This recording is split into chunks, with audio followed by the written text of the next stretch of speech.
اور جب سورج لپیٹ دیا جائے گا اور ستارے بکھر جائیں گے اور پہاڑوں کو اکھاڑ دیا جائے گا اور جب سخت ہلا دی جائے گی زمین، سخت ہلا دیا جانا اور نکالے گی زمین اپنے بوجھوں کو، وہ کہے گا انسان کیا ہو گیا ہے اس کو؟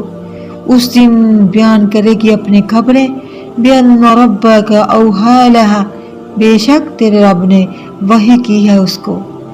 قیامت کا دن ایسا دن ہوگا کہ سب سے زیادہ غضبناک اللہ تعالیٰ قیامت کے دن ہوں گے۔ 50,000 سال کا دن ہوگا۔ صحیح مسلم میں ہے کہ جمعے کا دن ہوگا۔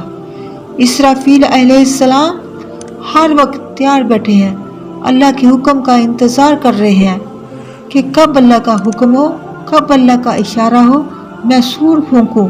وہ ذرا برابر نہیں دیر کریں گے اللہ کے حکم کو پورا کرنے کے لیے کہ اچانک مشرق اور مغرب کے لوگوں کو ایک آواز سنائی دے گی۔ یہ آواز پہلے تو مدھم ہوگی، پھر آہستہ آہستہ یہ آواز تیز ہوتی جائے گی۔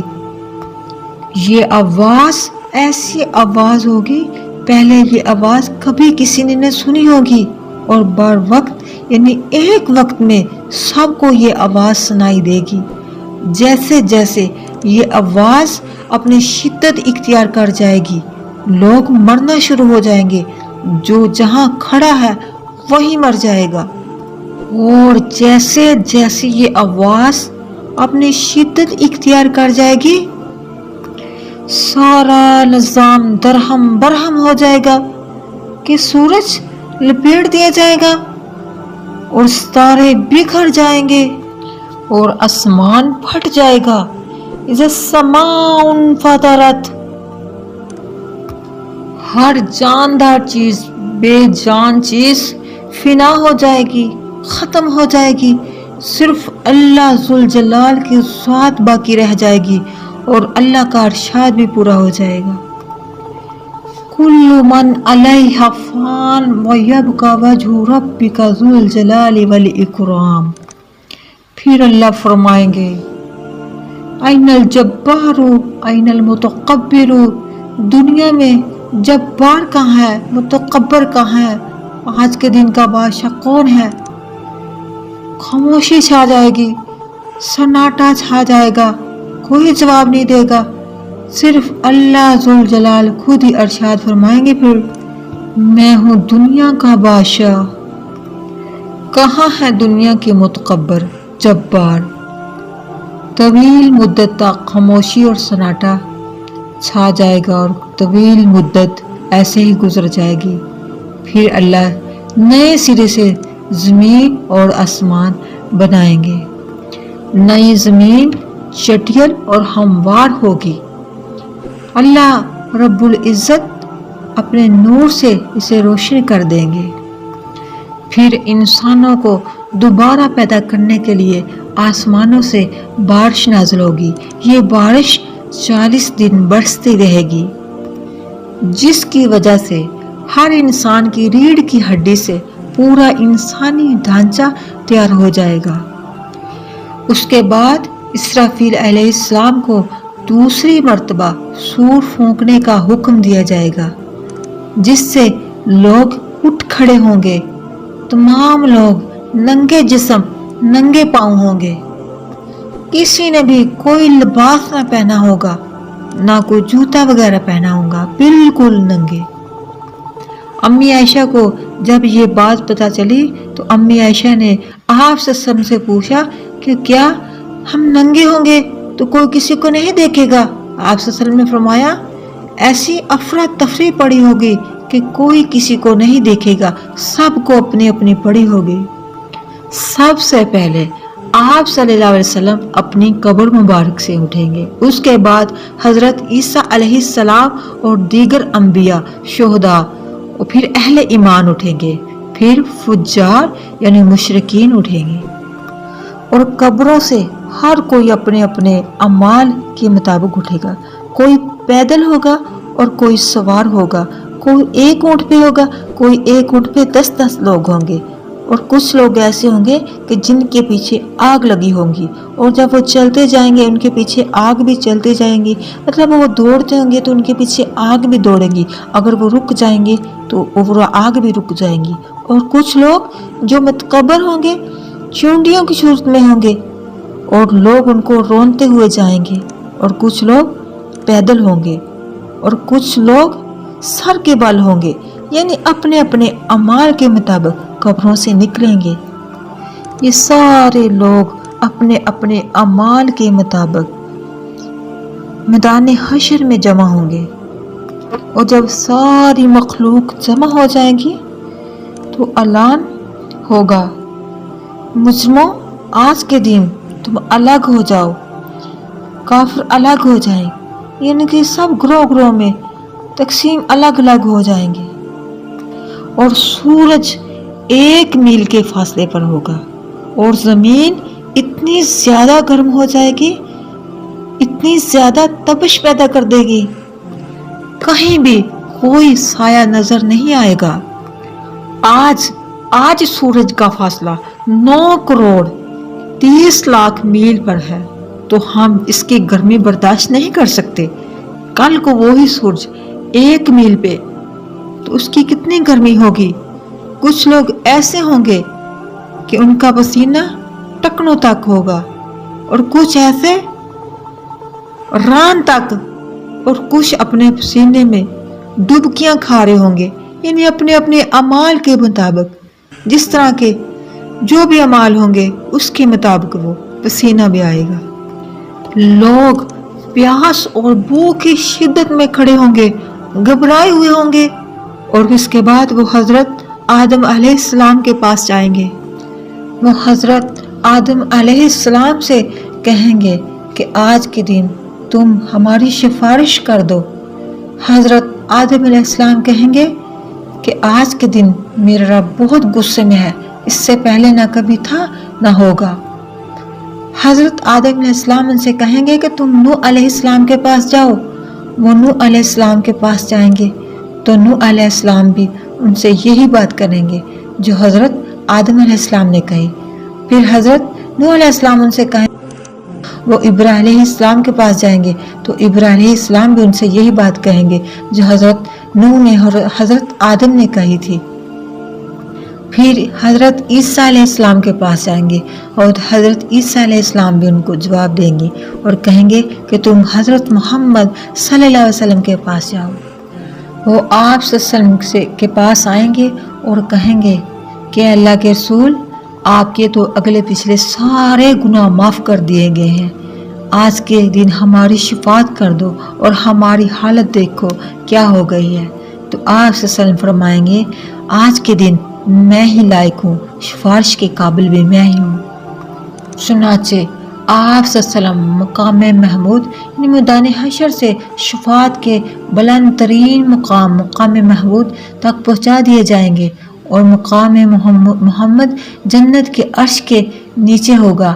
آپ سجدے میں گر جائیں گے، اللہ کی حمد و ثنا بیان کریں گے، اور جب اللہ کا غصہ ٹھنڈا ہو جائے گا اور اللہ تعالیٰ ارشاد فرمائے گا، اے محمد سر اٹھاؤ، سوال کرو، شفاعت کرو، قبول کی جائے گی۔ اس کے بعد آپ صلی اللہ علیہ وسلم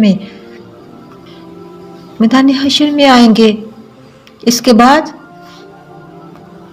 اللہ فرشتوں کی معیت میں نزول فرمائیں گے اور فرمائیں گے، فَجَاءَ رَبُّكَ وَالْمَلَكُ صَفًّا صَفًّا۔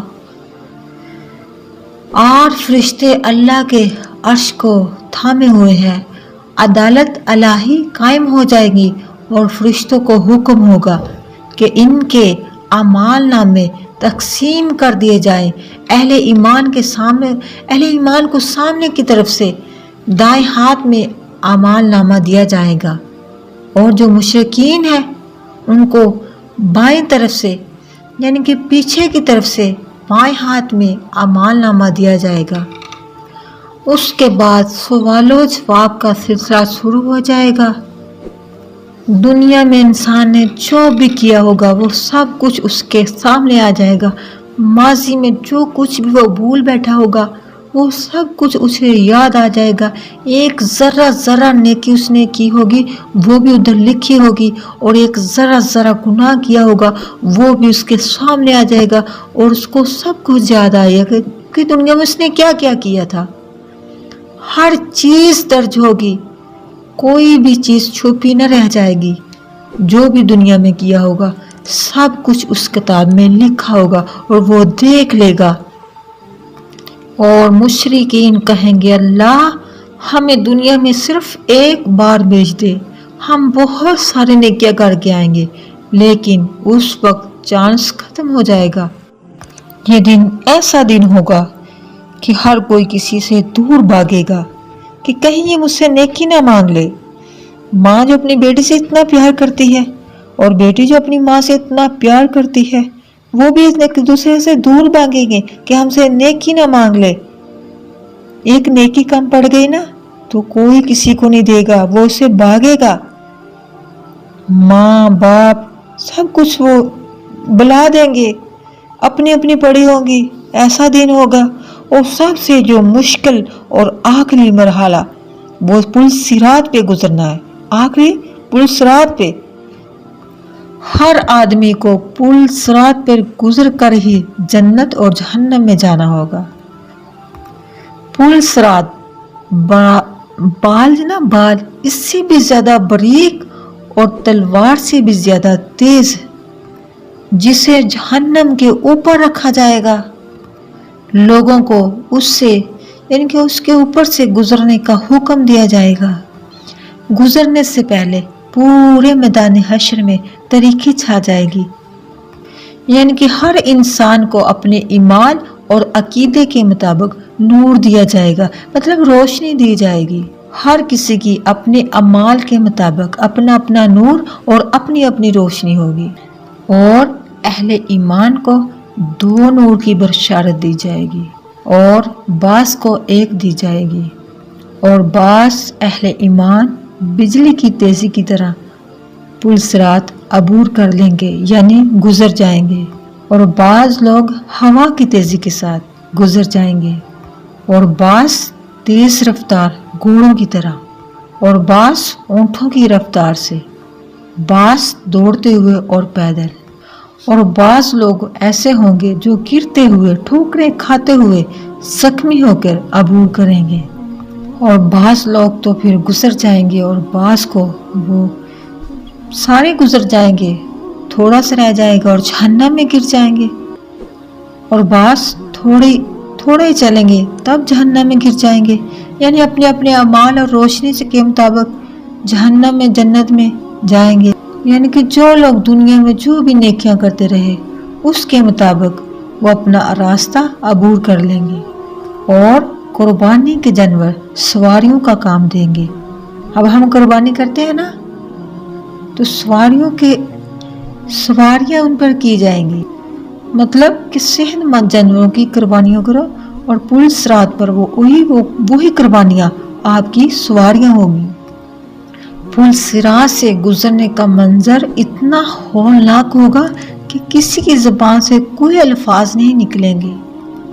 صراط سب سے پہلے آپ صلی اللہ علیہ وسلم اور آپ صلی اللہ علیہ وسلم کی امت عبور کرے گی, اور اس صراط عبور کرنے کے بعد سب کنترا جنت میں داخلے کے پہلے کی جگہ ہے جہاں یہ لوگ کھڑے ہو جائیں گے, مطلب کہ سب اہل ایمان اس جگہ روک لیے جائیں گے. جن مسلمانوں کے دل میں غصہ, ناراضگی, کینہ جو بھی ہوگا وہ وہاں دور کی جائے گی. وہاں سب کے دل صاف کیے جائیں گے, مطلب دل دھوئے جائیں گے. جب سارے اہل ایمان مکمل طور پر پاک اور صاف ہو جائیں گے تب ان کو جنت میں داخل ہونے کی اجازت دی جائے گی. آپ صلی اللہ علیہ وسلم جنت کے دروازے کے پاس تشریف لائیں گے, یعنی کہ جنت کا دروازہ کھلے گا. آپ صلی اللہ علیہ وسلم اپنی امت سمیت جنت میں داخل ہو جائیں گے, اور جنت میں داخل ہونے کے بعد آپ صلی اللہ علیہ وسلم کو اپنی امت کی فکر ہوگی. آپ صلی اللہ علیہ وسلم اپنی امت کا حال پوچھیں گے. آپ صلی اللہ علیہ وسلم فرمائیں گے کہ کیا صاحب میری امت کے لوگ آ گئے؟ تو پتہ چلے گا کہ آپ کی امت کے بہت سارے لوگ جہنم میں ہیں۔ آپ صلی اللہ علیہ وسلم اللہ کے حضور سجدے میں گر پڑیں گے اور اللہ تعالیٰ کی حمد و ثنا کر کے اللہ سے سفارش کی اجازت طلب کریں گے۔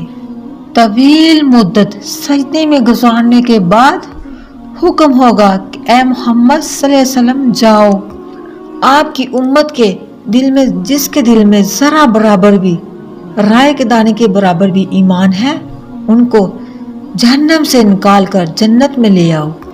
اسی طرح آپ صلی اللہ علیہ وسلم کئی بار اللہ سے سفارش کر کے اپنی امت کو جہنم سے نکال کر جنت میں لے آئیں گے۔ یہ قیامت کے دن کا مختصر بیان ہے، مختصر۔ واللہ عالم کہ کتنا ڈے ہوگا، کتنا بڑا دن ہوگا، کتنی مدت طویل ہوگی، یہ اللہ تعالیٰ ہی خود جانتے ہیں، ہم نہیں جانتے، لیکن یہ مختصر حالات بیان کی حدیث کے مطابق اللہ تعالیٰ ہمیں قیامت کے دن کی تیاری کرنے کی توفیق عطا فرمائے۔ وما توفیقی الا باللہ۔